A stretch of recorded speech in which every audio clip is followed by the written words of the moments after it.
যখন ছোট ছিলাম মায়ের পাশে বসে রান্না দেখতাম, মা কিভাবে রান্না করতো সেটাও খেয়াল করে দেখতাম মনোযোগ সহকারে।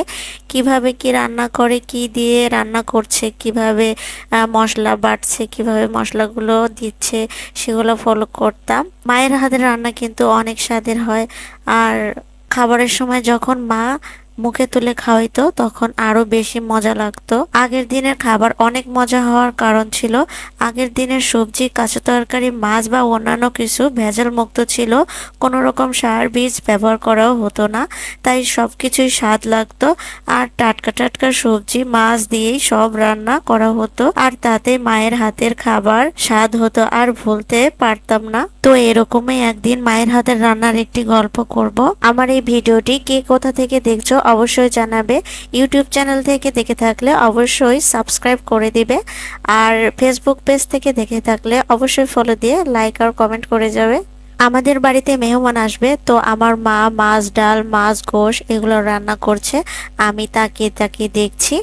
তো আমার মা অনেক সময় বলছে এটা এটা এনে দাও, ওটা এনে দাও। আগে মায়েরা সবকিছু বলতো যে এটা নিয়ে আসো, রুম থেকে ওটা নিয়ে আসো। তো আমরা দৌড়ে দৌড়ে গিয়ে নিয়ে আসতাম। অনেক কাজে লুকোচুরি করলেও মা খেলা থেকে টেনে নিয়ে এনে কাজ করিয়ে নিত। আর মেহমান আসলে মায়ের কাজে হাতে হাত লাগিয়ে সব কাজগুলো শেষ করতেই হতো। যাই হোক, এভাবেই মা মেয়ে সব রান্না বান্না শেষ করে ফেললাম। আমাদের সব রান্না শেষ করতে করতে বিকেল হয়ে গিয়েছিল, আর বিকেলেই মেহমান চলে এসেছিল।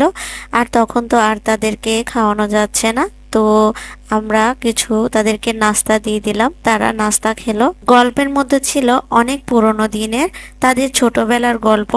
আর এই মেহমানটি ছিল আমার মায়ের প্রিয় এক বান্ধবী। আমি তাদের পাশে বসেই ছিলাম, কথাগুলো শুনছিলাম। কথার মধ্যে অনেক হাসি ঠাট্টা আর অনেক মজার কথা ছিল। আর এভাবে তাদের গল্প করতে করতেই রাতের খাবারের টাইম হয়ে আসলো। তারপর রাতে সবাই ফ্রেশ হয়ে খাবার খেতে বসে পড়লাম। খাবার খেতে খেতে মায়ের হাতের রান্নার খুব প্রশংসা করছিল। আমার তো খুব ভালোই লাগছিল।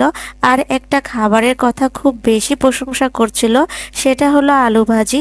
ওনার কাছে নাকি আলু ভাজিটা বেশি ভালো লেগেছে, আর এই আলু ভাজিটা দিয়ে খুব মজা করে এই খাবারটি খাচ্ছিল। আর ওনার অনেক মজা করে খাওয়াটা আমার খুব মনে ধরে যায়। সেই থেকে আমার আলু ভাজি খুবই প্রিয়। আমার মা সেই দিনের ভাজিতে আলুটি চিকন করে কেটেছিল, আর আমি খুব চিকন করে আলু কাটতে পারি না, তাই আজকে আমি এই আলু ভাজিটি করতে গিয়ে সেই দিনের কথাটি মনে পড়ে গেল। আজও ভুলতে পারি না সেই স্বাদের কথা।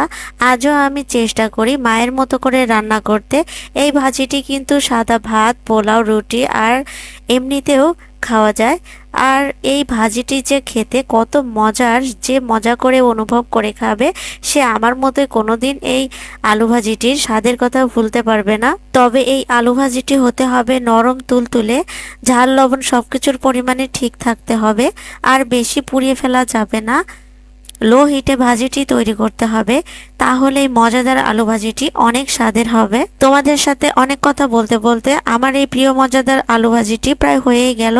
তোমাদের কি এমন কোনো খাবার আছে সেই খাবারটি দেখলে খাবারটি ভালো লাগার শুরুটা সেই দিনটার কথা মনে পড়ে যায়? যদি মনে পড়ে তাহলে কমেন্টে জানাবে। তো সবশেষে আমি আবারও বলছি, আমার এই ভিডিওটি ইউটিউব চ্যানেল থেকে দেখে থাকলে অবশ্যই সাবস্ক্রাইব করে দিবেন, আর ফেসবুক পেজ থেকে দেখে থাকলে অবশ্যই ফলো দিয়ে দিবেন। তো আজকের সুস্থতা কামনা করে আজকের মতো বিদায় নিচ্ছি। আল্লাহ হাফেজ।